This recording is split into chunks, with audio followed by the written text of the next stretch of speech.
안녕하세요. 저는 함동수라고 하고요. 아몬드 에이지랩에서 현재 대표를 맡고 있습니다. 오늘 이렇게 좋은 자리 마련해 주신 서울시 MPO 지원센터에 우선 감사 인사드리고 싶고, 여기 함께 힘들고 어려운 이제 시니어 분야에 뛰어든 동료분들을 만나 뵙게 된 것 같아 매우 반가운 마음입니다.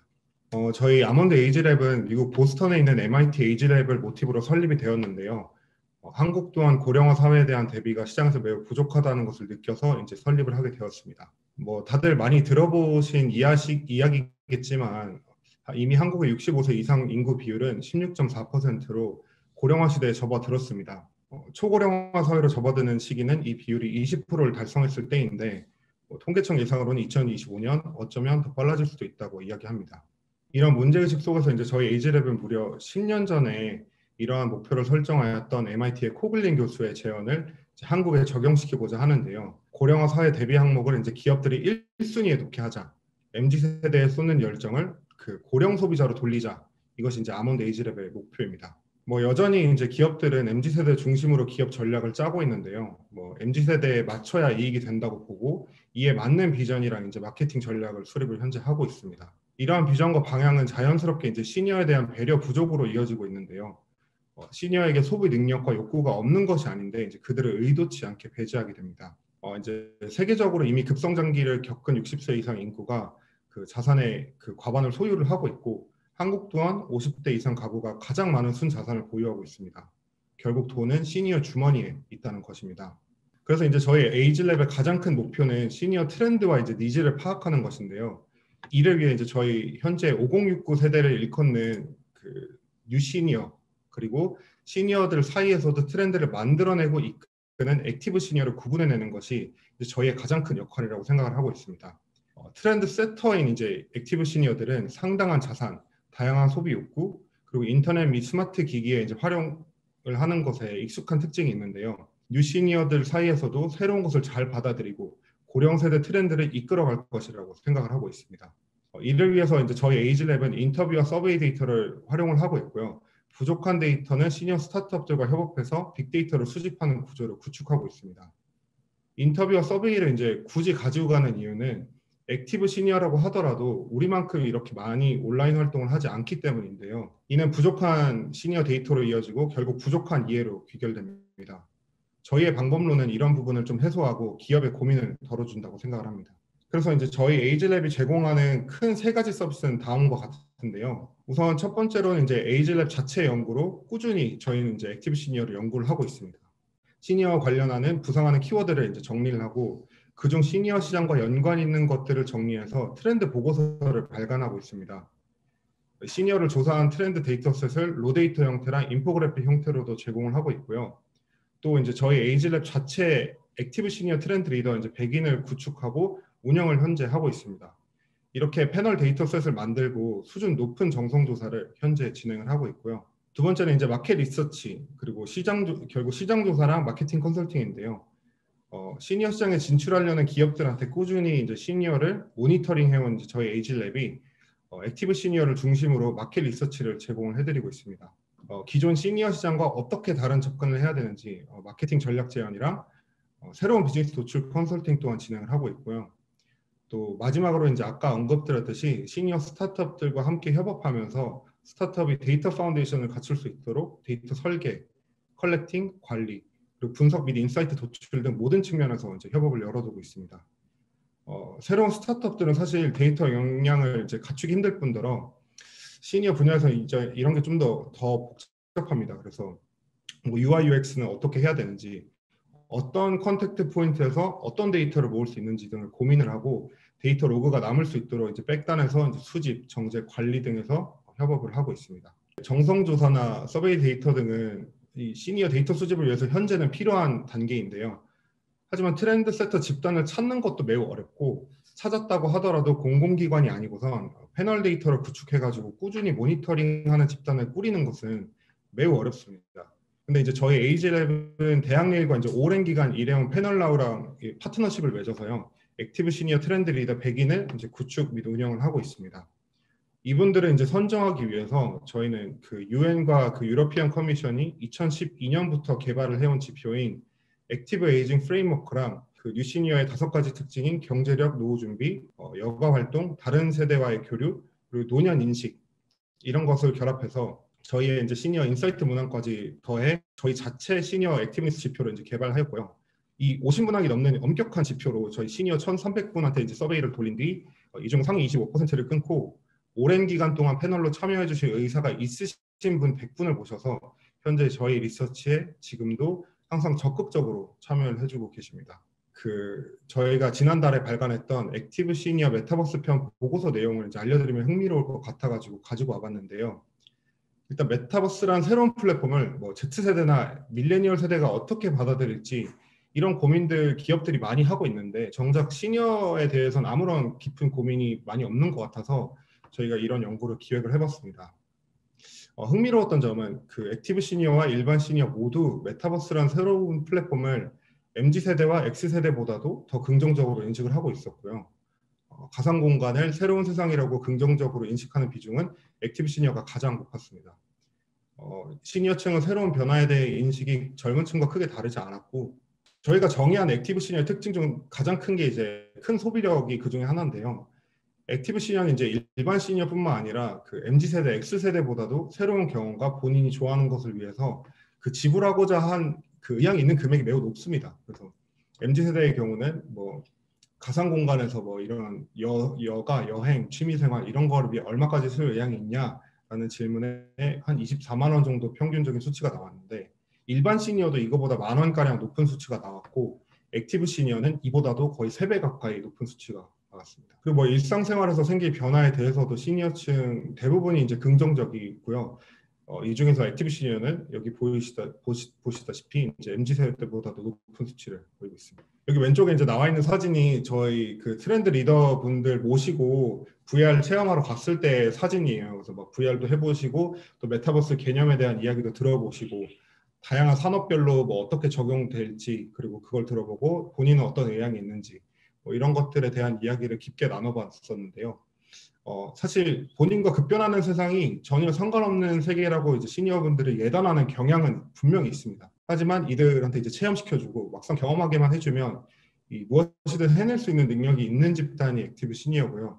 뭐 오히려 MZ 세대보다도 더욱 개방적이 있는 경우도 있었습니다. 이런 새로운 세상 그리고 가상 공간에서 뭐 즐거운 걸 할 수 있는 게 얼마나 기대되냐라고 물어봤을 때 이제 액티브 시니어가 굉장히 높은 수치를 보여주고 있었습니다. 그래서 사실 데이터로 바라본 시니어가 뭐라고 너네는 생각하냐라고 물어보신다면 이제 저희는 그 50대 이상 시니어가 사실 MZ 세대인 우리만큼 아니면 어쩌면 우리보다 더 액티브하고 스마트하지 않을까라는 생각이 들었고요.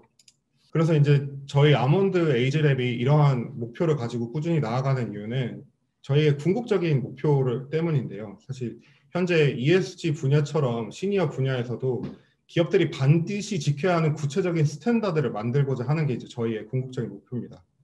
한국 시니어층에 맞게 이제 구체적인 지표를 개발해서 여러 기업, 비영리 단체, 정부 이런 등에서 이런 기준을 도입할 수 있게 만들고 또 나아가서는 이제 저희가 개발하는 지표가 전 세계에 퍼질 수 있도록 노력하고자 하는데요. 그래서 이제 저희는 고령화 사회는 이제 새로운 시선이 필요하다라는 멘트로 발표를 이만 마치겠습니다. 감사합니다.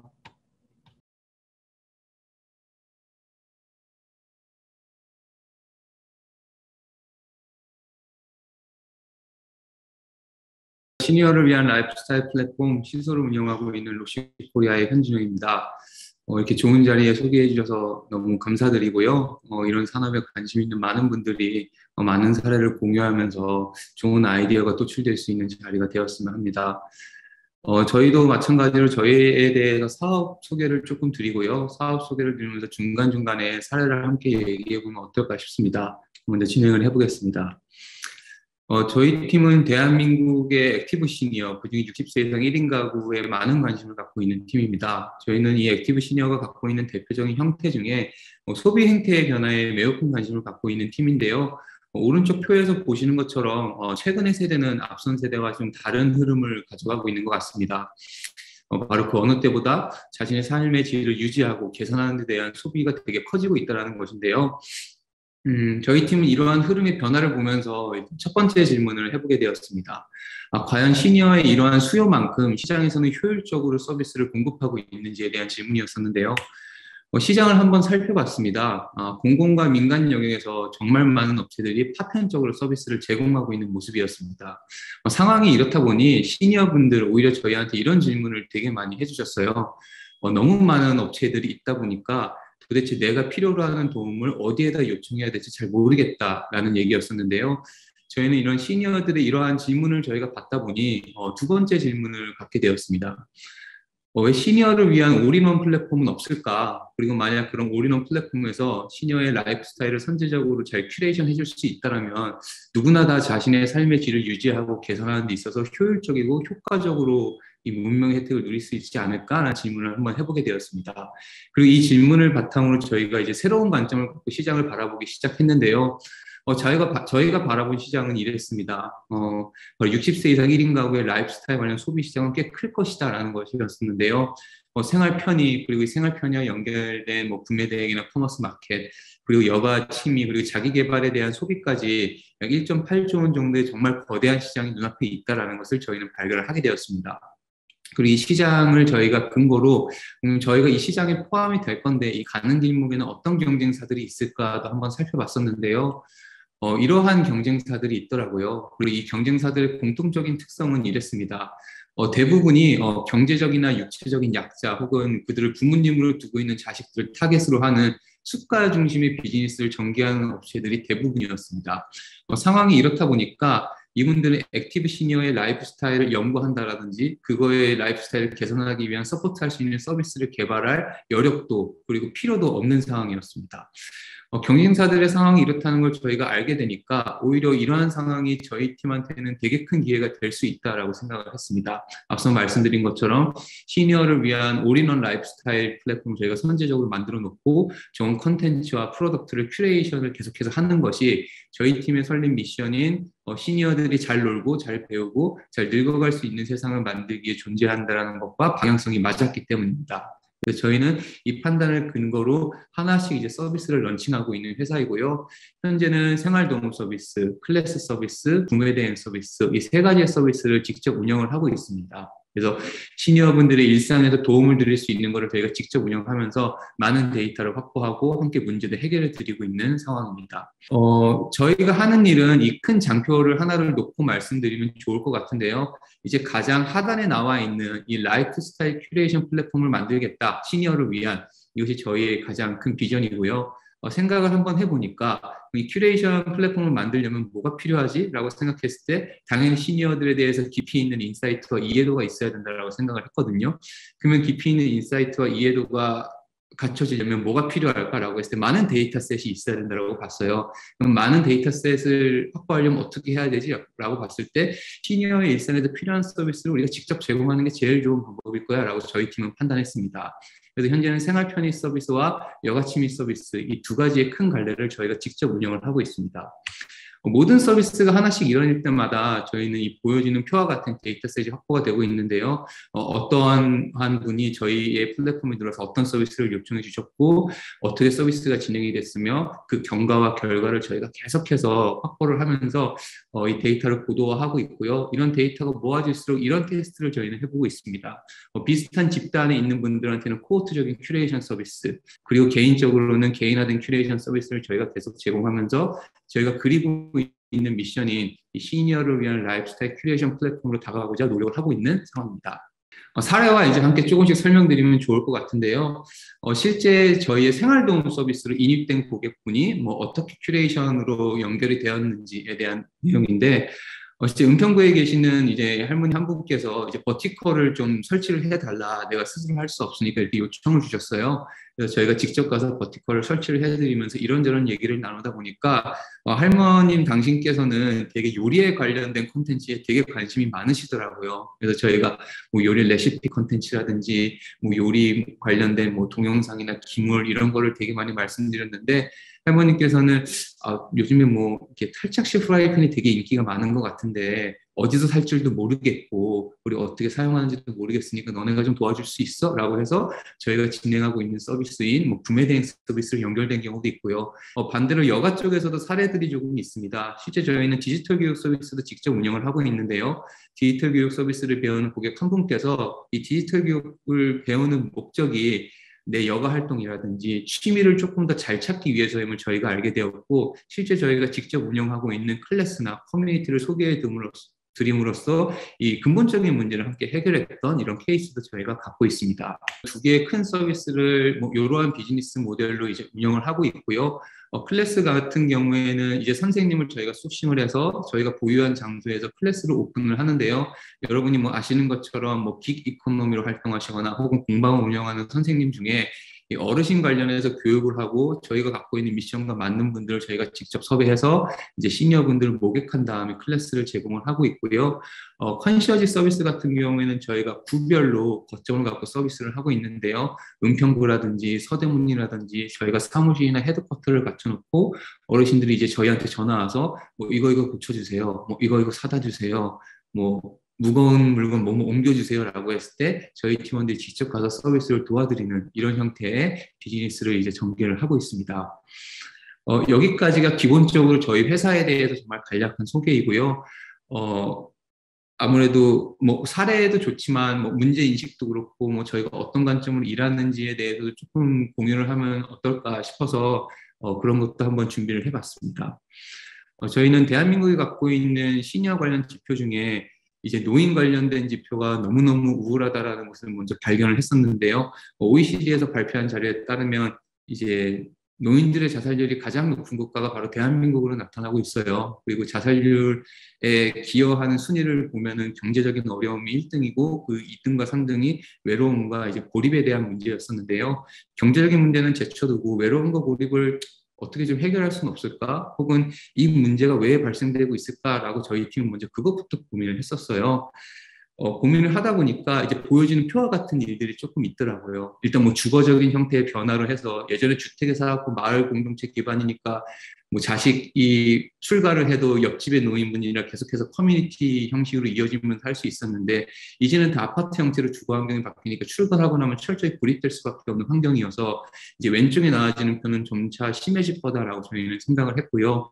이제 오른쪽에 나와 있는 거는 정부에서는 너무나 잘 운영을 해주고 계시지만 정부에서 운영하는 대부분의 예산은 일단 연금으로 대부분이 소요가 되고요. 그 다음에 예산은 이제 경제적이나 육체적인 약자분들, 특히 치매 없는 사회를 우리가 선언하겠다라고 하면서 이런 재가 쪽이나 이런 쪽에 많은 예산이 투입이 되고 있는 상황이에요. 상황이 이렇다 보니까 은퇴를 한 분들, 액티브 시니어로서 활동을 하고 싶은데 관련된 커뮤니티나 관련된 서비스를 찾아야 되는 분들한테는 공공적인 지원이 있어지지 않다 보니까 이분들은 그냥 나는 활동하고 싶은 마음은 있는데 이런 환경적인 여건, 공공적인 여건 때문에 더 고립될 수밖에 없겠다라고 저희는 생각을 했던 겁니다. 그리고 두 번째는 서비스에 관련된 측면이었었는데요. 인터넷을 통한 서비스나 온디맨드 서비스 대부분 다 이 사회의 주력 세대인 20대와 40세 세대에 맞춰서 핏되어서 진행이 되고 있고 액티브 시니어를 위시한 많은 서비스는 공공기관에 저희가 기대를 하고 있는 것과 마찬가지거든요. 그분들 역시 마찬가지로 예산이 부족하기 때문에 서비스를 개발하기도 어려운 환경도 있었고요. 그리고 이분들이 좋은 서비스가 있다 한들 이 서비스를 적극적으로 알려야 되는데 온라인 채널을 활용하기에는 시니어분들이 갖고 있는 디지털 역량이 일반 국민의 평균 수준에 조금 상향인 정도에 못 미치다 보니까 이걸 알리기도 되게 어려운 상황이다라고 생각을 했어요. 그래서 저희 팀은 결국에는 공공자원이 우리가 의지를 한다면 이러한 문화는 개선되지 않을 거다. 액티브 시니어가 많이 존재한다라고 하지만 기업들에서 적극적으로 서비스를 개발하고 민간에서 들어가지 않는 이상 이 외로움과 고립은 우리나라에 점점 커질 수 있는 문제가 될 수밖에 없다라고 판단을 했고요. 이런 식으로 바뀌었으면 좋겠다라고 저희는 창업하기 전에 생각을 했어요. 공공이 해야 할 일은 오히려 공공 쪽에 더 맡기고 드라이브를 걸고 이제 민간에서 해야 할 일들은 조금씩 스타트업들이 나오거나 혹은 기업 쪽에서 많이 해줘야 되지 않을까라고 생각을 했어요. 저희 팀도 여기에 대해서 아이디어를 착안을 해서 일상이나 생활경 배움, 액티비티 커뮤니티를 그래서 저희가 직접 운영하고 있는 거고요. 그래서 저희 팀은 앞서 이제 말씀드린 서비스 소개처럼 크게 이제 두 가지의 카테고리로 서비스를 운영을 하고 있고요. 일상의 문제를 해결을 스스로 할 수 없다라고 느끼거나 해결하지 못하면 그거부터 이제 고립과 외로움이 시작된다라고 저희는 판단을 했어요. 이제 생활도움 서비스를 저희가 직접 운영을 하고 있는데요. 이건 정말 말 그대로 바빠서 매 순간을 함께 할 수 없는 자식들을 대신하는 서비스다라고 생각을 해주시면 돼요. 디지털 교육도 마찬가지예요. 자식이나 주변의 옆집 분들한테 이것저것 물어보시는 경우가 빈번히 있겠지만 더 자주 계속해서 여쭤보실 수는 없거든요. 그럴 때 저희 쪽에 문을 두드리시면 저희가 직접 가서 빨리빨리 알려드릴 수 있는 서비스를 또 운영을 하고 있고요. 동행도 역시 마찬가지예요. 많은 분들이 병원 동행만 생각하시는데 어르신들한테는 병원 동행이 되게 높은 순위의 비중을 차지하지는 않으세요. 필요한 건 맞지만 오히려 구청을 간다라든지 연금을 신청을 해야 한다라든지 노인 관련돼서 복지 정보를 알아야 한다라든지 등등등의 문제에 대해서 지리적 접근성 한계 때문에 이거를 빠르게 캐치하지 못하시는 경우가 되게 많거든요. 그래서 이런 경우에는 저희가 같이 가드리거나 혹은 저희가 대신해서 갔다 와서 뭐 해드림으로써 이런 문제도 함께 해결해드리는 서비스들이 있습니다. 그리고 여가 관련된 서비스도 있고요. 뭐 앞서 말씀드린 것처럼 뭐 클래스라든지 뭐 커뮤니티라든지 이런 서비스를 기본적으로 운영을 하고 있습니다. 그래서 여기까지가 뭐 전반적인 저희 발표의 내용이고요. 저희가 비즈니스를 하면서 뭐 이제 배웠던 뭐 레슨런들이 조금 있었는데 여기서 함께 이제 얘기를 나눠보고 싶은 거는 저희가 만났던 어르신분들 대부분이 다 일상의 문제를 적극적으로 해결하고 싶고 일상의 문제가 해결이 되면 사회적인 관계를 구축하고자 하는 마음이 다 저변에 깔려 있으셨어요. 그래서 이거를 뭐 할 수 있는 공간이나 프로그램이 더 많았으면 좋겠다라고 얘기를 되게 많이 주셨고요. 그분들이 사회적 관계를 형성하는 데 있어서 경로당을 선호하지 않으세요. 그리고 놀이터에서 그 나이 대 또래분들이랑 있는 것도 선호하지 않으세요. 제가 놀이터에 가서 어르신분들 얘기하는 거 곰곰이 듣고 있으면 대화를 하는 게 아니세요. 이분은 본인 얘기하시고요. 이분은 본인 얘기하시고요. 서로 대화가 되지 않아요. 근데 이분들도 젊은 사람들이랑은 되게 많이 대화를 하고 싶어요. 왜냐하면 세상 돌아가는 거를 조금 더 듣고 싶고 세상의 효용을 이 친구들로부터 듣고 싶고 오히려 더 편하게 물어볼 수 있다고 생각을 하시거든요. 그래서 젊은 세대가 저희와 같은 서비스를 함으로써 어르신들한테 접근하면 그 임팩트는 저희는 더더 날 수 있다고 생각을 하고 있고요. 그런 면에서 여기 계신 분들한테 저희 서비스에 대해서 소개도 드리고 좋은 의견도 듣고 함께 동참해 주셨으면 참 좋겠다라고 해서 기쁜 마음으로 또 이렇게 발표를 했습니다. 고맙습니다.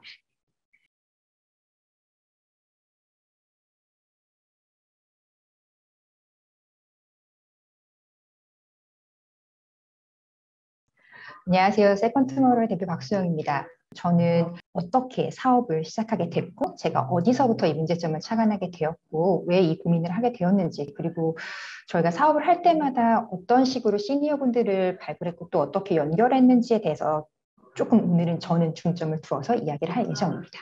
저희 세컨드 투모로우는 이제 50 플러스 세대라고 불리는 50에서 64세의 중장년이 그동안 축적한 경험 자산을 제대로 활용하지 못해서 발생하는 사회적 손실을 고민하는 팀이고요. 그 경험 자산을 콘텐츠를 통해서 잘 활용할 수 있도록 서포트를 하고 있습니다. 이제 보통 스타트업은 어떤 문제를 해결하기 위해서 그 솔루션을 제공하는 기업이라고 하는데요. 제가 속해 있는 이 사회적 경제 섹터는 그 문제가 사회적인 사회 문제를 해결하기 위한 것입니다. 근데 이제 이 문제를 어떻게 찾을 것이냐에 대해서 두 가지 갈래가 보통 있는데 하나는 나의 경험에서 우러나온 것이 있고요. 혹은 내 주위에서 내가 좀 찾게 된 것이 있습니다. 뭐 예를 들어서 이런 것이죠. 이제 뭐 예를 들어 내 피부가 너무 예민해서 내가 아토피가 너무 심해서 아무 화장품이나 쓸 수 없어서 나의 문제점을 해결하기 위해서 천연 재료로만 화장품을 제조해서 뭐 사업을 시작하면 내가 직접 경험한 문제고요. 아니면은 내 주변에 피부가 예민해서 아무 화장품이나 쓸 수 없는 사람을 보고서 그런 사람이 많구나. 어떻게 하면은 해결할 수 있을까? 해서 천연 재료 화장품을 개발한다면은 이게 내 주위에서 발견한 문제가 되겠죠. 저는 이 두 개 중에서 이제 후자인 내 주위에서 발견한 문제를 가지고 좀 사업을 시작하게 되었습니다. 저희 집은 이제 조금 선생님이 많은 집안이에요. 그래서 주변 친척분들 중에서 선생님들만 진짜 한 20분 정도는 계시는 것 같아요. 그래서 주변에 이제 선생님들, 어른들과 얘기를 할 수 있는 기회가 좀 많은데 어느 날 이제 한 친척분 중에 40년간 교직 생활을 끝내고 정년퇴직하신 저희 이제 이모할머니 부부를 만났습니다. 그래서 아직 은퇴하셨는데 요즘 어떻게 지내세요? 했더니 그냥 걸으신대요. 하루에 3만 보씩 걸으신대요. 그래서 내가 3만 보? 3만 보 거의 3, 4시간 반나절 정도로 정말 계속 걸어야 되는 거라서 아니 왜 이렇게 하루에 3만 보씩 걸으시냐 했더니 할 게 없어서 라고 하시더라고요. 그래서 제가 그때 생각했을 때 아니 교사로 40년 동안 현장직을 하셨으면서 나이가 그 60세 은퇴하시기 전까지도 계속적으로 공부도 하시고 가르침을 해주셨고 또 IT 기계 활용 능력도 있었는데 왜 하실 게 없을까? 저는 일을 하셨거나 아니면 뭐 봉사활동 같은 것도 있다라고 생각을 했는데 그것도 쉽지 않다. 그리고 있다고 하더라도 어디서 어떻게 하는지 난 잘 모르겠다라고 하시더라고요. 그래서 그때 조금 느꼈습니다. 갑자기 약간 머리를 띵 맞는 느낌이었어요. 그래서 경험이 깊고 연륜이 있어도 마땅한 사회 활동차가 없으면은 사회에서 좀 천천히 이렇게 소외가 되는구나. 근데 이분들의 경험이나 지혜가 좀 쓰임이 있는 곳은 없을까? 하고 저는 생각을 해봤습니다. 그리고 또 생각이 든 게 저도 언젠가 곧 50세, 60세가 되고 언젠간 제가 은퇴할 텐데 저도 은퇴하고 나서 저렇게 걸으며 살게 되는 건가? 라는 생각을 해봤어요. 제 사업의 기초가 되는 사회 문제를 제 주위에서 발견했지만 이제 사람은 누구나 나이를 먹고 저도 그 문제에 언젠간 도달할 수 있는 사람이기 때문에 이 문제는 제 미래가 달린 문제이기도 했습니다. 그래서 이 문제에 자연스럽게 좀 더 집중하게 됐고 사업을 구상하게 됐어요. 그러면서 좀 더 리서치도 하고 많은 5, 60대 분들을 만나면서 상황을 분석해 보았습니다. 대한민국의 전체 인구의 24%가 50 플러스 세대입니다. 그런데 이들의 주직장 평균 퇴직연령이 49.1세예요. 굉장히 젊습니다. 그렇죠? 그런데 이분들이 이렇게 자신의 메인 커리어나 자녀 양육이라는 삶에서 은퇴하시고 나서 그동안 축적하신 경험 자산, 풍부한 경험이나 지식, 기술이나 네트워크 등을 제대로 활용하지 못하는 현실에 놓이게 됩니다. 저희는 이제 저희 50 플러스가 저희 핵심 자원이에요. 사업의 저희 핵심 자원분들이 이렇게 말씀하세요. 그들은 배움을 통해서 좀 자기가 가진 거를 강화하고 부족한 거는 보완하고 싶어하는 되게 굉장히 적극적이고 긍정적인 50 플러스 세대예요. 그들은 현역 대비 소득이 좀 적더라도 내가 가진 전문성을 활용해서 유연한 일자리에서 좀 즐겁게 일하고자 하십니다. 대한민국은 이제 2025년에 전체 인구의 한 20%가 65세 이상의 초고령 사회에 도달할 것으로 전망이 되고 있습니다. 이렇게 총 인구 감소가 예상되는 초고령 사회의 미래에서는 50 플러스 세대가 이제 최대 생산 인구 세대로 부상할 것으로 예상이 되고요. 이렇게 생산 인구로 재전환될 은퇴한 시니어의 중요성이 굉장히 강조가 됩니다. 지금 계속적으로 출산율이 줄고 있고 이미 기존의 베이비 부머 세대 때문에 이 50대 비중이 높은 상태에서 출산율이 적기 때문에 언젠가는 이분들이 정말 일을 해야 되는 중심 나이대가 오는 게 얼마 남지 않았다는 얘기입니다. 그런데 이렇게 급격히 진행되는 고령화 속도에 맞춰서 시니어 비즈니스 사업도 굉장히 빠르게 성장하고 있어요. 저는 사실 50 플러스 세대를 정책적으로 혜택이 많지 않아서 낀 세대라고도 좀 표현을 하는데요.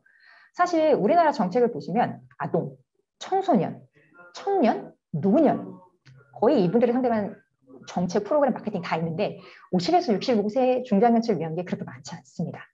그래서 이들을 위한 상품이나 서비스도 실제 이렇게 중장년들의 니즈를 좀 공감성 있게 풀어내고 좀 타겟 마케팅이 미흡한 실태이기도 하고요. 50 플러스 시니어는 기존 노년층과 다르게 스스로 은퇴를 준비하는 굉장히 높은 교육 수준을 가지고 있고 또 자기 표현 의지가 강한 아주 구매력 있는 소비자 집단이지만 이들을 타겟으로 하는 컨텐츠 기업 자체가 소수입니다. 그리고 이렇게 시니어 타겟의 데이터나 의견을 구할 수 있는 오픈 커뮤니티가 좀 적어서 타겟의 라이프 스타일을 이해할 수 있는 채널이 부족한 상태이기도 하고요. 그래서 저희는 50 플러스 경험자에 대한 마켓 수요를 발굴하고 50 플러스의 경험 자산을 활용해서 마켓의 니즈에 부합되는 컨텐츠를 제작해서 마켓에 연결하는 역할을 하고 있습니다. 세컨드 투머로우는 50 플러스의 경험 자산에 대한 니즈가 있는 파트너 기업이나 기관, 단체들을 선발굴하고요. 그들의 니즈에 맞는 맞춤형 컨텐츠 솔루션을 제공을 해서 파트너사들이 좀 효율적인 경영으로 성과를 창출하고자 하는 파트너의 기대치를 충족시키고 있습니다. 이를 통해서 이제 컨텐츠 제작에 참여하신 50 플러스는 자신의 경험 자산을 활용해서 내 의사 표현도 하고 약간의 부가 수익을 또 창출할 수가 있는데요. 저희는 현재 총 3개의 사업 카테고리가 크게 나눠져 있습니다. 첫 번째는 이제 미디어 컨텐츠, 그리고 로컬 컨텐츠, 매칭 컨텐츠가 있고요. 이제 해당 컨텐츠의 참여자인 50 플러스를 발굴하고 또 역량 강화를 하기 위해서 교육을 함께 진행하고 있습니다. 또한 이렇게 50 플러스 시니어를 타겟으로 하는 자체 온라인 오픈 커뮤니티를 운영해서 해당 커뮤니티 통해서 시니어의 라이프 데이터와 니즈를 또 파악해서 저희 컨텐츠 리소스로도 좀 활용하고요. 또 저희 컨텐츠를 직접 릴리즈하는 창구로도 활용을 하고 있습니다. 미디어 컨텐츠는 크게 저희가 발굴하고 양성한 50 플러스 인플루언서를 활용해서 유튜브 영상과 또 50 플러스 타겟 고객을 위한 정보성 매거진 뉴스레터를 직접 큐레이션해서 기획 발행하고 있는데요. 그 중에서 저희가 미디어 콘텐츠에 좀 주력하고 있는 시니어 인플루언서, 미디어 인플루언서를 좀 보겠습니다. 다들 아마 여기 참여하신 분들이 좀 많이 익숙해진 분들일 거예요. 막내 할머니라든지 밀라 누나라든지 음식하시는 신방고주처럼 요즘에 이렇게 경험과 전문성을 바탕으로 한 시니어 인플루언서가 굉장히 증가세입니다. 이렇게 경험 연령치가 또 많고 또 한 분야에서 오랫동안 있었기 때문에 전문성도 있고 그리고 이렇게 친근함과 신뢰감이 매력이신 이 시니어 인플루언서들은 차별화된 콘텐츠의 주인공이 될 수 있어요. 근데 저희가 이제 만나본 시니어분들은 자신의 것을 표현하시는 거 너무 좋아하시는데 하지만 이렇게 편집이라든지 촬영이라든지 이런 게 쉬운 게 아니거든요. 그래서 저희가 이분들에게 이 미디어 인플루언서가 될 수 있는 좀 방향성 그리고 어떻게 하면 할 수 있는지에 대해서 먼저 교육을 시작해서 이분들을 좀 발굴하고 저희가 직접 이제 컨텐츠에 참여하시는 것 이외에 컨텐츠를 기획하고 촬영하고 편집하는 건 저희 팀이 하고 있습니다. 그래서 저희가 직접 이제 갖고 있는 저희 자체 커리큘럼을 통해서 이렇게 미디어 인플루언서를 양성을 하고요. 저희는 조금 더 기술적인 부분보다는 컨텐츠 자체에 초점 맞춰서 저희 교육은 그래서 캐릭터를 발굴하는 거 그리고 어떤 컨텐츠를 할 것인지 우리 컨텐츠를 보는 타깃이 누구고 그걸 위해서 우리가 어떻게 해야 되고 이분이 어떤 삶을 살아와서 뭘 잘하는데 이런 식으로 컨텐츠라면 괜찮을 것 같은 데를 훨씬 더 중점적으로 합니다. 네, 그래서 저희는 오히려 기술보다는 조금 더 컨텐츠, 캐릭터 부분에 많이 중점을 맞춰서 교육을 했고요. 그렇게 해서 저희가 지금 이제 운영하고 있는 채널이 있는데, 이제 식품연구원으로 오래 하신 분이 이제 15분 섹스멘트라고 해서 다양한 이제 영양 음식 컨텐츠를 이제 지금 발행하고 있고요. 또 남성분이지만 남성 뷰티에 관심이 굉장히 있고 예전에 뭐 실제로 그쪽에서 업으로도 일을 하셨던 분이 있어서 이분이 이제 화장품 전문가로서 남성 뷰티에 대한 채널을 운영하시고 계시고 또 다수의 좀 50 플러스 분들과 좀 같이 협업해서 또 다양한 영상을 하고 있는 비긴 오게인이라는 채널을 저희가 또 운영을 하고 있습니다. 그 외에 또 저희가 메인으로 하고 있는 또 다른 이제 시니어와 함께하는 아이템은 로컬 부분이에요. 저희가 이제 군산이나 뭐 포항 등에서 이제 로컬의 50 플러스 분들의 이야기를 좀 아카이빙하고 이걸 이제 컨텐츠로 기획해서 상품화하는 로컬 컨텐츠 사업을 진행하고 있는데 제가 리멤버 군산이라는 좀 컨텐츠를 소개를 시켜드리려고 해요.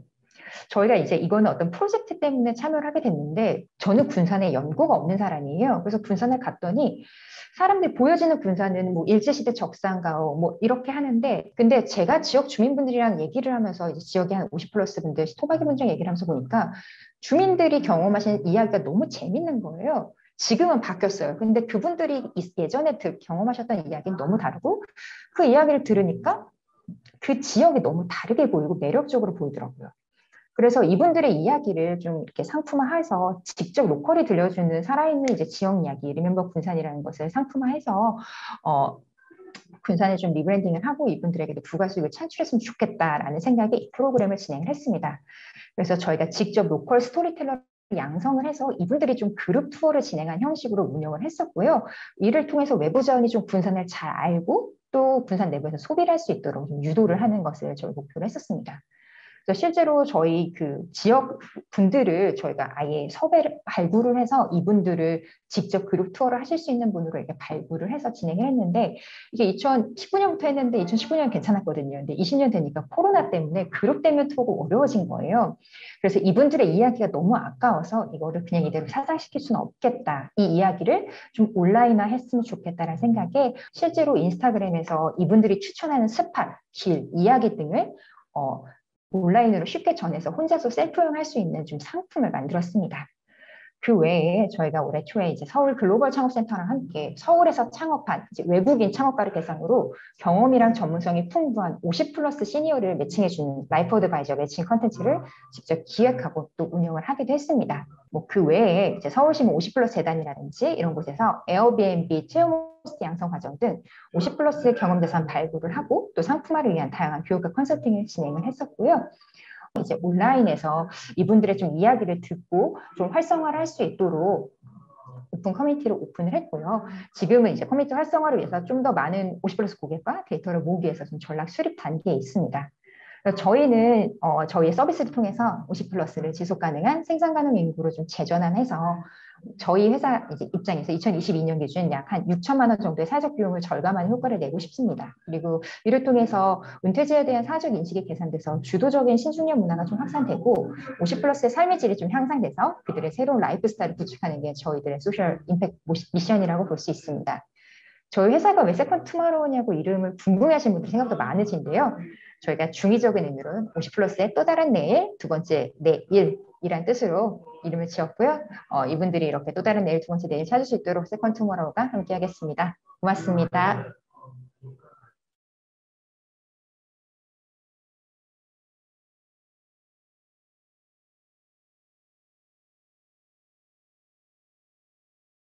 네, 안녕하세요. 저는 모바이티 김민지라고 하고요. 디지털 시대를 함께 적응하기 위한 작은 실험이란 주제로 얘기를 한번 해보려고 합니다. 목차는 이렇게 진행이 될 예정이고요. 아마 저희 이 포럼을 통해서 저희 팀을 알게 되신 분들이 많을 것 같아요. 그래서 팀원들을 소개하면서 어떤 걸 하는 팀인지 먼저 소개를 해드리고 본격적인 얘기로 넘어가도록 하겠습니다.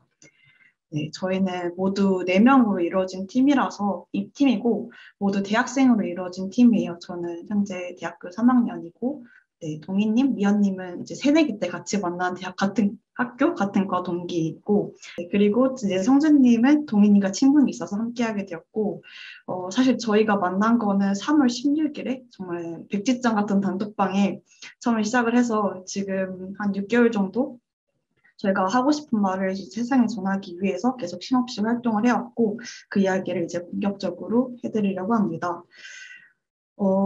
이제 4월에 1차 선발이 된 후에 2달 정도 이제 NPO 센터에서 비영리 스타트업 5기 양성 과정을 거쳤어요. 그러면서 저희 미션과 비전을 좀 다듬고 디벨롭을 했는데 미션으로는 시니어의 더 쉬운 접근, 더 쉬운 세상으로 정의를 해서 시니어분들이 이 디지털 세계에 더 쉽게 접근해서 더 나은 세상을 경험하는 걸 미션으로 삼았고 디지털 교육을 통해서 시니어 디지털 문제를 해소하는 거를 이제 비전으로 삼았습니다. 이런 미션과 비전을 바탕으로 이 청년 스마트폰 봉사단 시니어 프렌즈와 이 시니어를 연결하는 플랫폼이라는 틀을 갖추게 되었습니다. 그럼 이제 왜 대학생으로 이루어진 팀이 뭐 환경 문제나 아동 문제나 다른 대학생 팀들이 많이 하는 주제로 안 하고 시니어 문제를 해결하려고 하지라는 의문을 가지고 계신 분들이 있다고 들었어요. 그래서 저희가 이 활동을 시작하게 된 동기랑 어떤 문제 정의를 하고 넘어갔는지 말씀을 드리겠습니다. 제가 양가에서 첫째예요. 그래서 할머니, 할아버지께서 도움을 요청을 하시면 항상 다 제게 말씀을 하셨는데 그중 대부분이 스마트폰에 대한 거였고 나도 막 우리 손녀처럼 카카오톡 프로필 프사 예쁜 걸 받고 싶은데 어떻게 하냐 아니면 저번에 단톡방 만드는 거 알려줬는데 이젠 좀 까먹은 것 같다 다시 좀 알려달라 이런 식으로 말씀을 많이 하셨어요. 그리고 근데 그 당시에는 우리 할머니 할아버지만 그런가 보다라고 하고 넘겼어요. 근데 알고 보니까 저 말고 다른 팀원들도 같은 에피소드를 갖고 이 팀에 들어왔다고 하더라고요. 그리고 그러다가 이제 코로나로 인해서 시니어 디지털 격차 문제가 굉장히 중대적인 사회 문제로 떠올랐는데 그래서 이걸 보고 단순히 우리 할머니 할아버지의 문제만은 아니겠구나라는 생각이 들었습니다. 왼쪽에 보시는 비자발적 비이용은 스마트폰 이용의 불편함을 느껴서 이를 해소하고 싶지만 그렇게 하지 못하는 상태에 있는 사람들이 나타내는 그 단어고요.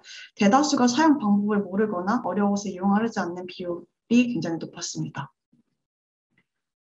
그리고 디지털 정보화 수준에서는 이 취약계층을 4개로 나누어 조사를 진행을 하는데요. 고령층, 농어민, 장애인, 저소득층으로 나눕니다. 일반 국민을 100으로 가정을 했을 때 나오는 수치인데 딱 보시다시피 고령층의 디지털 정보화 수준은 68.6으로 가장 낮습니다. 사실 개인적인 에피소드에서 시작을 했지만 이 기사와 통계 자료 모두 같은 방향을 가리키고 있었습니다. 딱 개인적인 경험과 사회적 상황이 딱 맞는 지점이었고요. 결론은 바로 이제 문제는 고령층의 디지털 정보 격차다. 그러니까 이를 해결할 방법이 필요하다. 이게 딱 결론이었던 것 같습니다. 우선 스마트폰 청년 봉사자니 단인 시니어 프렌즈를 모집을 했어요. 정말 예상을 뛰어넘게 120분 넘게 한 2주 만에 지원을 해주시더라고요. 가장 잘 효율적으로 운영할 수 있는 9명을 선발을 했습니다. 2차례의 강연과 교육을 통해서 시니어를 대하거나 수업을 진행하는 태도를 배우게 되었습니다.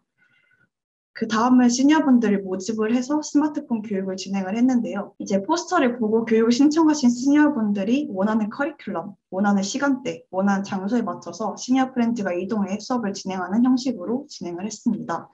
네, 그리고 마지막 저희가 크게 3가지 갈래를 가져가고 있는데 지금 말씀드린 게 2번째고 마지막 3번째는 SNS 콘텐츠예요. SNS 콘텐츠를 굉장히 꾸준히 발행을 하고 있고 총 4가지 유형으로 제작을 하고 있는데 첫 번째 룸 뉴스에서는 시니어 관련 각종 통계 자료를 분석하거나 쌓인 데이터를 파이썬으로 분석을 해 저희 인사이트를 공유하는 콘텐츠입니다. 그리고 카드 뉴스에서는 시니어 또는 MPO 센터와 관련된 정보를 담아 발행을 하고 있고요. 세 번째로 무브 스토리에서는 무브 IT에서 벌어지는 모든 이야기들을 담아서 발행을 합니다. 마지막은 교육팀장을 촬영해 노래를 입힌 릴스로 최근에 시도한 콘텐츠인데요. 첫 번째로 도전한 이 릴스 콘텐츠가 조회수가 3,000회가 넘을 정도로 굉장히 화제도가 높았습니다. 사실 시니어분들을 모집하는 과정이 굉장히 순탄치가 않아서 내부적으로 고민이 많았어요. 과연 이게 매력적인 아이템일까 아니면 방향에 만든 걸까 굉장히 고민이 많았는데 교육을 진행한 후에 걱정이 좀 싹 풀리더라고요. 대학생들이 시니어를 위한 서비스를 만드는 움직임을 응원한다는 얘기도 있었고 시니어 프렌즈의 교육 방식에 만족하시면서 다음 수업 일정을 잡으시는 분들도 계셔서 재교육도 진행을 했습니다.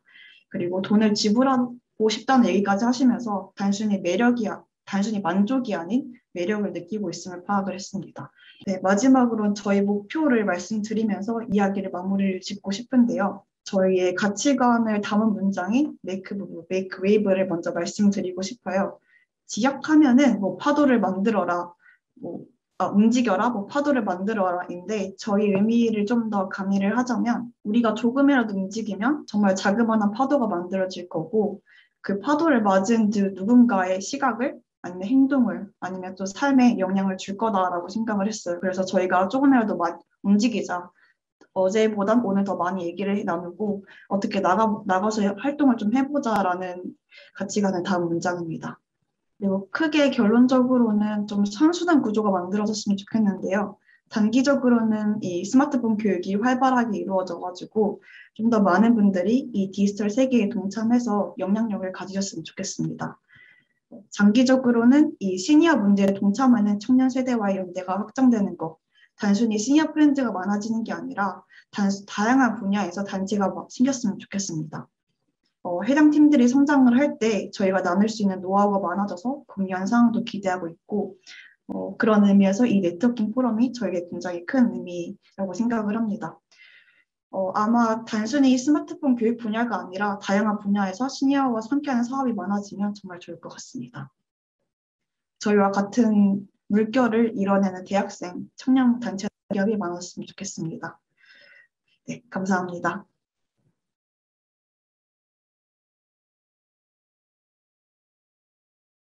미리 사전 등록된 질문이랑 그다음에 채팅창에 남겨져 있는 질문 하나씩 해결해 나가면서 이어가도록 하겠습니다. 이제 트렌드 리포트는 유료로 제공되는 것인지 질문 남겨주신 것 같습니다. 트렌드 리포트 관련해가지고 2가지 정도 설명해 주신 것 같은데 직접 발행하시는 것도 있고 이렇게 외부에서 활용하시는 것도 있고. 우선 말씀을 드리자면 저희 이제 트렌드 데이터를 그 보고서 자체는 저희가 현재는 일단 무료로 저희가 자체 연구한 것 자체는 좀 이렇게 요청을 하시거나 저희가 콜드메일로 뿌리기도 하고 그렇게 배포를 하고 있어요. 그래서 저희가 직접 받을 수 있으면 좋겠지만 만약에 어렵다면 서울시 MPO를 통해서 이메일 리스트 같은 이메일을 주시거나 하시면 저희가 이제 저희 메타버스 보고서랑 그리고 저희가 가지고 있는 로데이터 파일 그리고 저희가 발간하고 있는 것들을 좀 이렇게 보내드리도록 하겠습니다. 답변 감사합니다. 또 이런 네트워킹 행사의 또 장점이 그런 게 아닌가 또 싶습니다. 2번째로는 대상 시니어에 대한 연령대 어떻게 타깃하고 계신지 좀 궁금하다고 하시네요. 아까 언급드렸다시피 이제 5069를 저희는 좀 중점으로 보고 있고요. 여기 이제 다른 스타트업 분들이랑 조금은 다를 수도 있다라는 생각에 제가 발표를 들으면서 들었던 게 이제 저희는 굉장히 좀 더 영하고 이런 기존 올드 시니어들 도움이 많이 필요하고 생활이 지루하고 이런 분들보다는 저희는 조금 더 아직 직장을 가지고 계시는 분들도 계시고 좀 하지만 그래도 시니어 층에 들어가는 그런 분들이 이제 저희의 좀 주 타겟이라 아주 조금은 다른 면모는 있는 것 같은데 그래서 저희가 잡고 있는 연령대는 이제 5069 세대고요. 비교 집단을 봐야 되기 때문에 70대 이상도 보고 MZ세대, X세대 다 보고는 있습니다. 네, 답변 감사합니다. 2번째로는 이제 시소의 시소 플랫폼 운영하고 계신 로식코리아 현준혁 대표님한테 남겨진 질문인데 시니어 대상 라이프 스타일 큐레이팅 시장이 좀 약간 큰 경험으로 큰 시장으로 이제 규정을 하고 계신데 어떤 경험들을 통해서 그게 좀 이렇게 시장이 좀 이렇게 뭐 노려볼 만한 시장인 것 같다, 큰 뭐 규모가 있는 시장인 것 같다라고 생각하고 계신지 질문을 주셨습니다. 네, 일단 뭐 정성적으로는 뭐 노인백서에 나와 있는 여가 소비 시장을 참고를 했고요. 그리고 정량적으로는 그것을 참고를 했고요. 정성적인 거는 저희가 실제 서비스를 하다 보니까 많은 분들이 이 라이프 스타일에 대해서 해소하고 흔쾌히 소비하고자 하는 의지는 있는데 어떻게 그 정보를 얻고 소비를 할 수 있는 채널을 전혀 인지를 못하고 계시더라고요. 아까 말씀드린 뭐 구매 대행도 마찬가지고요. 그래서 저희 서비스를 전체를 펼쳐놓고 100을 봤을 때 구매 대행이 일어나는 비중, 그리고 뭐 생활도움을 일어나는 비중, 클래스가 일어나는 비중, 이걸 그대로 레버리지해서 퍼센테이지를 올렸고요. 이거를 우리나라 전 국민이 소비하는 소비 패턴에 유사하게 대입을 해서 보니까 그 정도의 시장이 나오더라고요. 그래서 지금은 뭐 1.8조 원 정도의 시장이 있다라고 저는 이렇게 생각을 하게 되었습니다. 좀 간단한 질문이긴 한데 시소 플랫폼 내에 총 회원 가입된 회원이 몇 명인지, 초기에 이런 시니어 회원들 이렇게 모집했던 방법들이 또 어떤 게 있었는지 궁금하셨다고 합니다. 저희가 사실은 지금까지는 뭐 회원제로 운영이 되고 있지는 않아요. 그래서 일단은 그냥 서비스가 일어난 트랜잭션 수로 얘기해 드리는 게 훨씬 좋을 것 같고요. 많지는 않습니다. 저희가 지금은 은평구와 뭐 서대문구 한 개 반 정도에서 운영을 하고 있기 때문에요. 근데 매달 한 200건 정도의 생활도움 서비스가 일어나고 있고, 클래스 경우에는 40건의 클래스들이 계속해서 롤링이 되고 있어요. 그래서 유입되는 고객분은 한 200분에서 300분 정도 월별로 계속해서 들어온다라고 생각을 해주시면 좋을 것 같고요. 모집 방법은 저희도 그 무브 IT와 같은 방법을 했었습니다. 뭐 구청을 갔고요, 경상도도 갔고, 뭐 아파트도 갔고, 뭐 많은 것들을 했는데요. 저희가 지금 거점을 은평구로 삼았던 이유가 은평구에 많은 시니어, 특히 1인 가구가 많았기 때문에 저희가 여기다 거점을 잡았고요. 저희가 이제 마지막에 선택했던 건 저희가 직접 나가서 어르신분들을 만나서 저희 리플렛 드리고 이런 행동을 이제 올 여름에 했었는데요. 거기서 들어오는 것들이 이제 바이럴이 되기 시작하면서 했던 게 제일 임팩트가 있었던 것 같고요. 네, 그랬었습니다. 다음은 이제 세컨투어로 박소영 대표님한테 이제 남겨진 질문들 몇 개 전달해 드리도록 하겠습니다. 첫 번째로는 이제 지자체나 공공섹터와 파트너십이 그러니까 활발하신 것 같은데 어떻게 프로젝트를 만들어가고 계신지 좀 문의를 해오셨습니다. 이게 아마 초기 창업하신 기업한테는 이런 게 늘 숙제일 것 같아요. 저희도 지금까지 숙제거든요. 그런데 첫걸음이 중요하다라고 저는 말씀을 드리고 싶고요. 로컬 같은 경우는 저희가 그 군산에서 하게 된 것도 로컬라이즈 군산이라는 이제 민간 기업이랑 이제 프로젝트로 진행한 것에 저희도 참여를 하게 된 케이스예요. 여러 개의 청년 기업들을 모집을 했고 그런 프로젝트에 참여함으로써 리멤버 군산이라는 결과물을 냈는데, 그거를 보고 다른 지역에서 지자체에서 연락이 오고 우리도 그런 거 만들어주세요 연락이 오고, 그러다 보니까 하나씩 포트폴리오가 늘고 그렇게 돼서 연결이 되는 경우가 많아요. 이렇게 첫걸음을 통해서 연결이 되는 경우가 있다가 하나가 있고요. 두 번째는 이제 다른 많은 대표님들이 해주셨던 방법인데, 지금 그 시니어를 만나시는 부분에 있어서 막 구청도 가시고 어디도 가시고 막 다 많이 이제 정말 말 그대로 들이대시는 경우가 있는데, 지자체 공공섹터도 들이대면은 다 먹히진 않지만 먹힐 때가 있습니다. 제가 가장 처음으로 강의를 시작한 게, 저 회사 법인도 만들기 전에 제가 이제 데이터를 알고 싶어서 이 시니어라는 곳에 대해서 알고 싶어서 50플러스 재단을 그냥 찾아갔어요. 아무도 아는 사람 없을 때 찾아가서 제가 이런 걸로 사업을 하려고 지금 준비 중인데 제가 여기 계신 50플러스 분들이 이야기를 좀 듣고 싶다라고 해서 쌍난자들을 찾아가서 그냥 이렇게 말을 했더니, 거기서 이제 거기 계신 직원분을 소개를 시켜주시고 실제로 거기에 오시는 50플러스 선생님을 소개시켜줘서 그분들이랑 얘기가 돼서 연이 돼서 제가 커리큘럼을 짜서 만들어서 들이댔는데, 저는 사실 제가 교육 경험이라는 게 있기 때문에 어느 정도 또 가능했던 것도 있긴 있을 것 같아요. 커리큘럼을 짤 수 있었기 때문에. 그런데 어쨌든 그냥 그런 것 자체를 신선하게 생각해 주셨던 것 같아요. MZ세대가 생각할 수 있는 콘텐츠가 좀 다르긴 하거든요. 왜냐하면은 기존의 50플러스 재단에서도 그 많은 교육들이 이루어졌는데 제가 그때 제일 처음으로 가져갔었던 게 에어비앤비 체험 호스트 덱이었어요. 그래서 에어비앤비에서 이제 숙소로도 많이 이제 실제로 운영을 하시지만 내가 가지고 있는 걸 이제 체험 프로그램을 만들어서 운영을 할 수가 있는데 이거는 누구나 리스크 없이 할 수 있고 이거는 경험이나 전문성이 있는 시니어가 충분히 할 수 있겠다라는 생각이 들어서 그걸 이제 에어비앤비도 들이댔고요.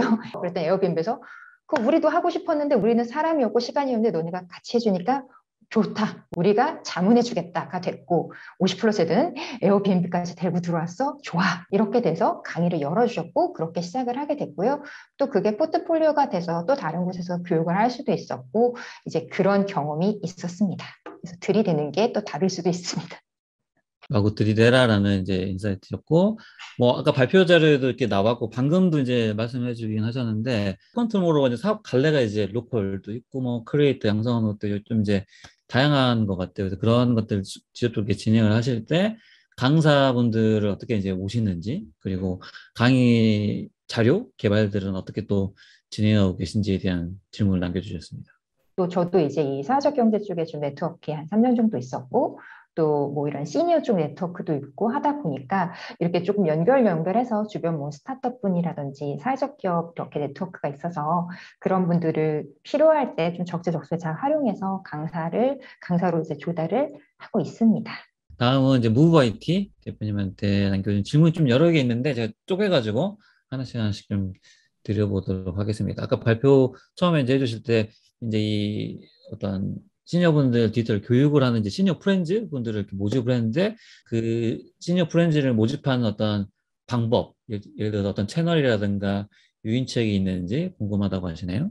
저희가 대학생이니까 우리라면 어떻게 연락이 왔을 때, 어떻게 광고를 봤을 때 지원을 할까라는 생각을 많이 했어요. 그리고 저희 팀에는 대외활동을 굉장히 활발하게 하는 친구도 많았고, 물어보니까 대외활동 사이트가 굉장히 활발하더라고요. 그래서 대학생 커뮤니티를 일단 노렸고요. 그리고 인스타그램 광고를 돌렸는데, 인스타그램 광고로 오신 분들은 40% 정도 있었고, 나머지는 다 대학생 커뮤니티를 보고 신청을 하신 분들이 많았습니다.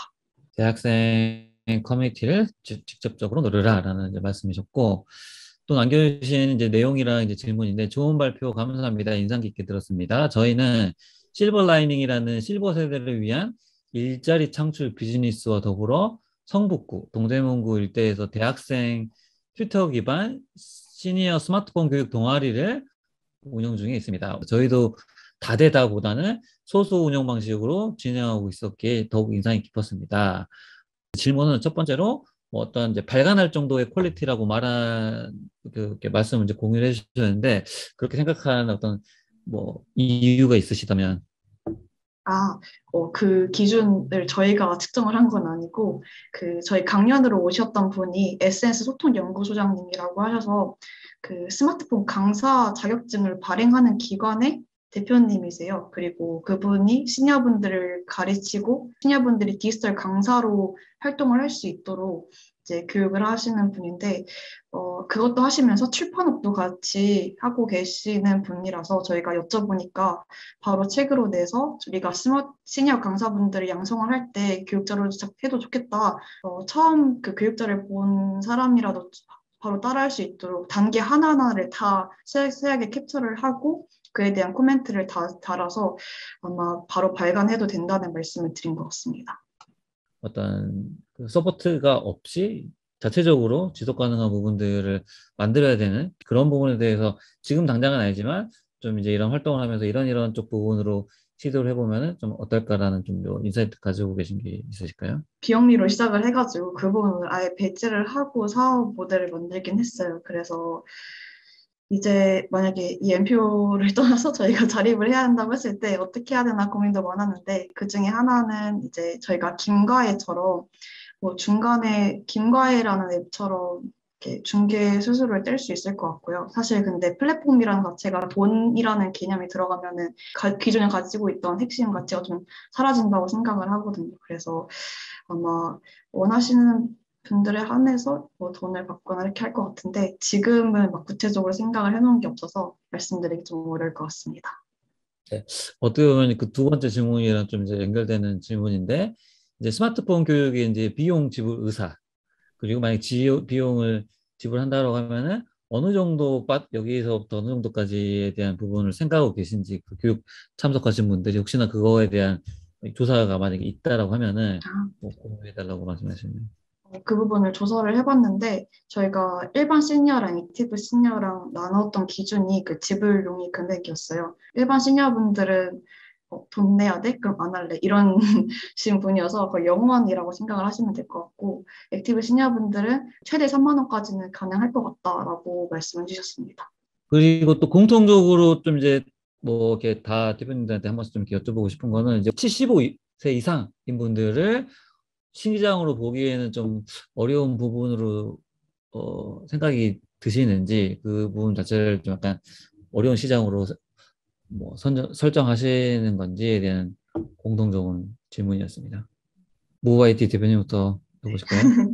네, 75세 이상 분명히 어려운 시장이 맞고요. 왜냐면 기존에 있는 데이터도 별로 없고 그리고 저희가 직접 찾아가야만 이야기를 들을 수 있는 분들이 많아서 사실 액티브 시니어보다는 더 어려운 부분이 많긴 합니다. 하지만 저희의 큰 목표는 지금 액티브 시니어분들 대상으로 교육을 하고 있지만 좀 더 나아가서 직접 찾아가서 교육을 할 정도로 좀 이렇게 구조가 이루어졌으면 좋겠다라는 생각은 하고 있습니다. 아마 다른 단체나 다른 분들도 비슷할 것 같아요. 하고 싶지만 아직 애초에 시니어 시장 자체도 너무 활성화되어 있지 않고 많은 분들이 참여를 안 하시고 계신 상태라서 그렇게까지 이어가긴 좀 힘들 것 같습니다.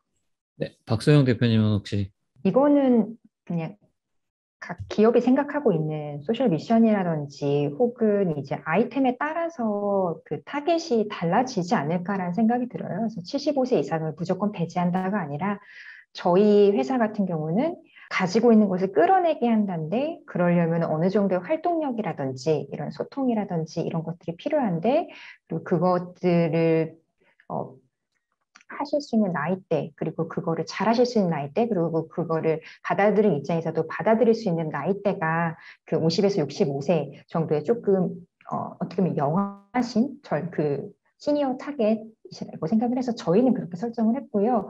뭐 또 75세 이상을 타겟으로 하는 아이템도 있을 것이고 그렇게 생각을 합니다. 그런데 이제 우리나라에서는 기본적으로 나이대가 75세 이상이면은 좀 많이 더 공익적인 영역으로 정책상으로 풀려고 하는 게 더 많은 것 같아요. 그러다 보니까 이걸 사업적으로 푸시는 분들은 그래도 그것보다 좀 낮은 나이대를 택하시는 게 아닐까라는 개인적인 생각이 들긴 합니다. 현진욱 대표님은 또 어떻게 생각하고 계시나요? 뭐 박소영 대표님께서 얘기하신 것과 저희도 비슷한 사례인데요. 저희 팀이 어디에 집중하고 있냐에 따라서 당연히 답변은 다를 것 같고요. 저희 팀의 답변은 이렇습니다. 나이가 들면 과연 누구의 도움 없이 스스로 살 수 있을까? 라는 질문을 던졌을 때 아닐 확률이 되게 높거든요. 그렇게 봤을 때 저희 서비스는 당연히 75세 이상 분들을 타겟으로 하고 있고요. 그분들한테 맞는 서비스를 만들어내는 것이 저희 팀의 역할이기 때문에 저는 그분들을 아우르는 서비스를 내야 된다라고 생각하고 있습니다. 함동수 대표님은 약간 좀 뭐 다를 수도 있을 것 같긴 한데.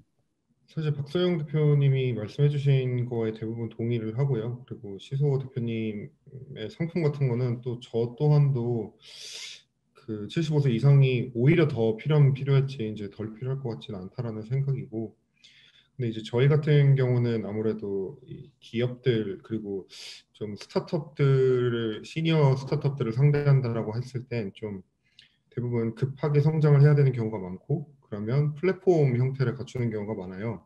그러면 그런 스타트업들은 대부분 또 이제 50대에서 69세 이 사이를 많이 하고 75세 이상을 그 스타트업들도 이제 많이들 타겟을 하지는 않기 때문에, 뭐 예를 들면 병원 동행 서비스 같은 경우도 그렇고 뭐 간병인 매칭 플랫폼이나 이런 모든 스타트업들이 다 시니어 산업 안에 들어가지만 이들 중에 이용자 그리고 이 서비스를 실제로 앱을 받아서 쓸 사람들은 보호자들을 주체로 생각을 하고 이것을 운영을 하고 있고, 그렇다 보니까 이제 5069라는 범주 안에서 저희는 이제 놀게 되는 그런 경향이 좀 없지 않아 있고, 또 저희는 올드 시니어랑 뉴 시니어 이런 걸 좀 구분을 해서 특히 이 뉴 시니어 분들은 예전과 다르게 자체적으로 돈도 많고 실제로 소비 의지도 있고 에너지도 여전히 넘치는 그런 분들을 저희는 좀 그 시장성이 높다라고 판단을 하고 여러 스타트업들에 협업을 하고 있는 관계라서 그 이렇게 75세 이상에도 통할 만한 상품들을 하시는 분들을 만나 뵙는 게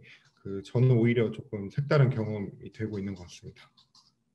네, 답변 감사합니다. 네, 오늘 함께 자리해 주신 모든 대표님들에게 감사 인사의 말씀을 드리면서 마무리하도록 하겠습니다. 감사합니다.